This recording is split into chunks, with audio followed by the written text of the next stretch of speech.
evening, my loves. Welcome back to Bedtime Stories with Mommy J.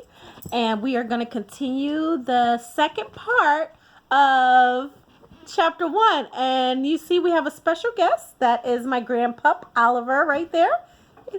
He loves to be on camera. All right, so let's begin.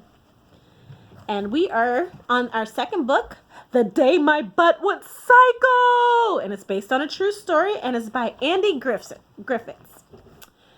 As he ran, Zach cursed his luck. All he wanted was a butt that would settle down and just be a butt. A butt that wouldn't embarrass him in public at every possible opportunity. A butt that wouldn't make rude comments whenever he tried to talk to girls. At the very least, he settled for a butt that didn't jump off his body and gas cats in the middle of the night. By the time Zach got to the top of the hill, his butt was already halfway down the other side, headed towards the local football stadium. No. And it wasn't the only one either. Zach couldn't believe what he was seeing. There were butts everywhere, pouring into the stadium from all directions. It was an amazing sight. Butts! Hundreds of them! Thousands! Big butts! Small butts! Fat butts! Scrawny butts! Pimply butts! Hairy butts! Big wobbly butts tottering along on tiny white legs. Tiny baby butts crawling around the ground. Every sort of butt you could imagine was headed toward the stadium. Zach was amazed. He never seen so many butts without their owners attached. But why, he wondered. What was going on?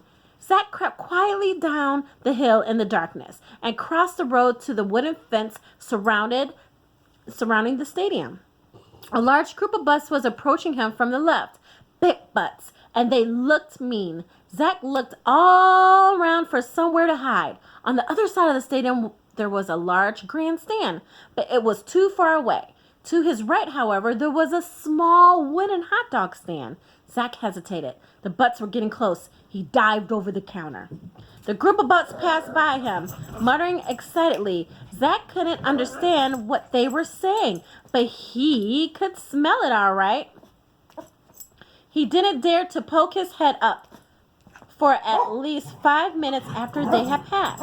When he finally did look out, he was shocked. In front of him was a sea of butts. Butts filled every available bit of space on the field, as well as the grandstand on the far side. Zach looked for his butt, but couldn't pick it out from the crowd. If you hear the dogs in the background, they're all being playful. Very playful. Oliver, you got to get down, sweetie. Oliver, down. Down. Thank you. It didn't really have any distinct...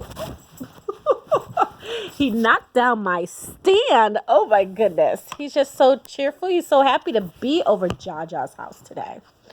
All right. It didn't really have any distinguishing features apart from the fact that it was small and pink. But as he looked, the crowd began to part and gasp. Look, there he is, said one butt. It's him, said another. Our leader, said the third. For a moment, Zach thought they were talking about him, but then he realized they were looking past the hot dog stand. He turned around and strained to catch a glimpse of whoever or whatsoever it was they were looking at. But there were too many butts in the way, and then he saw it. It was a butt, but not just any butt. It was a small and pink and strangely familiar.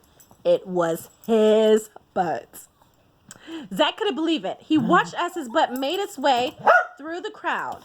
It passed directly in front of the hot dog stand. As it passed, the other butts would reach.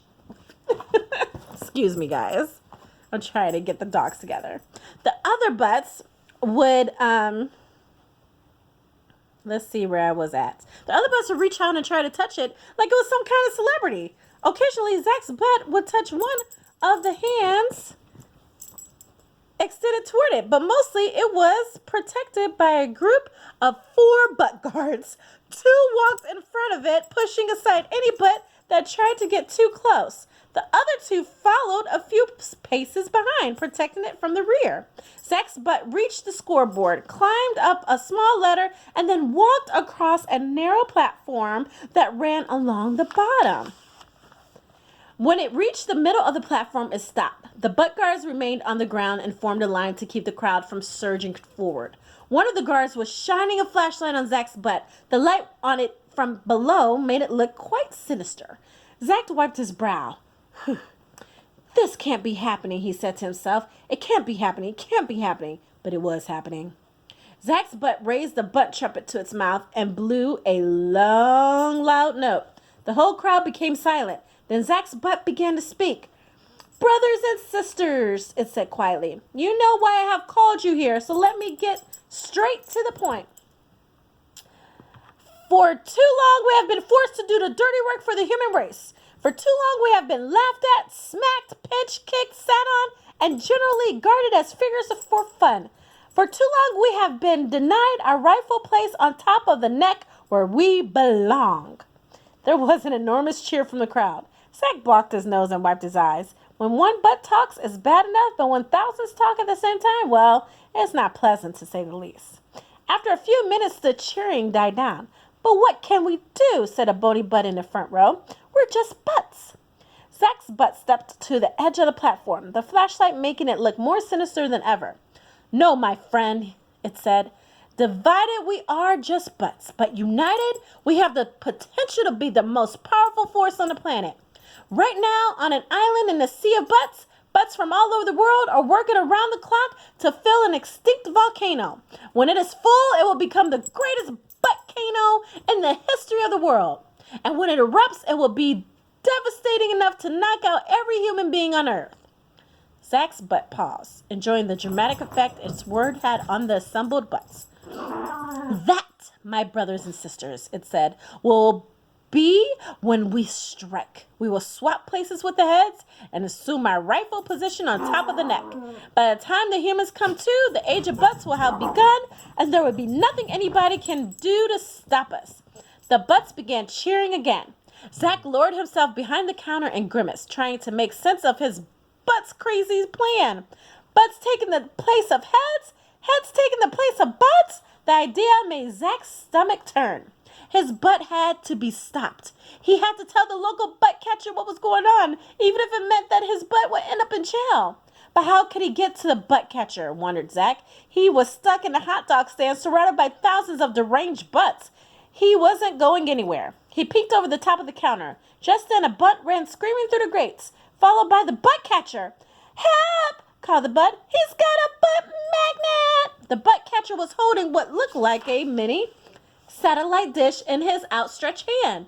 But as he entered the stadium, he stopped dead in his tracks, obviously stunned by the huge number of butts in front of him. He dropped the butt magnet and stared back away, but it was too late. The butts closed in all around him. And we're going to stop right there, my sweets, for tonight.